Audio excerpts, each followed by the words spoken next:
గాంధీ భవన్ వద్ద కాసేపు టెన్షన్ వాతావరణం నెలకొంది. బీజేపీ ఆఫీస్ ముట్టడికి కాంగ్రెస్ కార్యకర్తలతో కలిసి PCC chief Mahesh Kumar Goud, AICC in charge Meenakshi Natarajan యత్నించారు.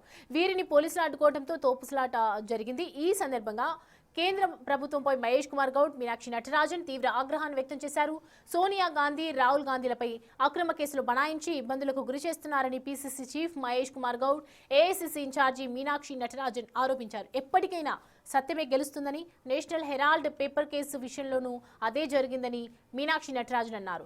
BJP పెడుతున్న అక్రమ కేసుల గురించి శాంతియుత నిరసన ద్వారా ప్రజలకు వాస్తవాలు వివరిస్తామన్నారు. రాహుల్, సోనియా గాంధీపై బీజేపీ అక్రమ కేసులు పెడుతుందని మండిపడ్డారు. పీసీసీ చీఫ్ మహేష్ కుమార్ గౌడ్ అయితే ఢిల్లీ కోర్టులో ఈడీ వేసిన ఛార్జ్షీట్ ని కొట్టివేసిందని గుర్తు చేశారు.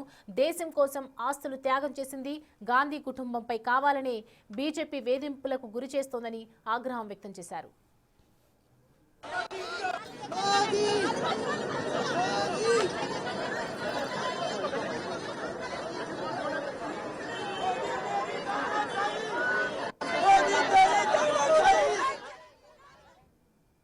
కార్యాలయం ముందు కూర్చొని నిరసన తెలిపి రాష్ట్ర దేశ ప్రజలకి మోడీ అవలంబిస్తున్న ఫాసిస్ట్ విధానాలను తెలియజదలుచుకున్నాం. ఇది శాంతియుత ధర్నా, ఎవరి మీద దాడి ఉండదు, ఎవరి మీద కక్ష ఉండదు. మనం అడ్డుకున్నంత మాత్రాన మేము నిరసన ఆపము. ఇక్కడ కూర్చొని నిరసన తెలుపుతున్నాము. మా ఉద్దేశం వల్ల దేశ ప్రజలకి, రాష్ట్ర ప్రజలకి తెలవాలి గాంధీ కుటుంబాన్ని ఏ రకంగా ఇబ్బందులు పెడుతున్నారు. ఇది పసలేని కేసు అని కోర్టు తీర్పిచ్చింది ఇవాళ. దాని ద్వారా మోడీకి ఇది చెంపపెట్టు. ఇప్పటికైనా మోడీ తప్పులు తెలుసుకొని గాంధీ కుటుంబానికి క్షమాపణ చెప్పాలి. नेशनल हेराल्ड हम सबके इतिहास के स्वतंत्रता संग्राम से जुड़ा अखबार है।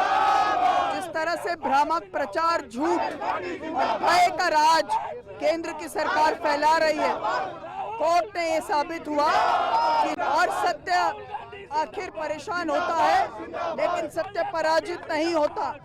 और सत्य की इस विजय से मोदी सरकार को सबक लेना चाहिए और अपने झूठ, फरेब, धोखा और भय के राज को समाप्त करने की प्रेरणा लेनी चाहिए।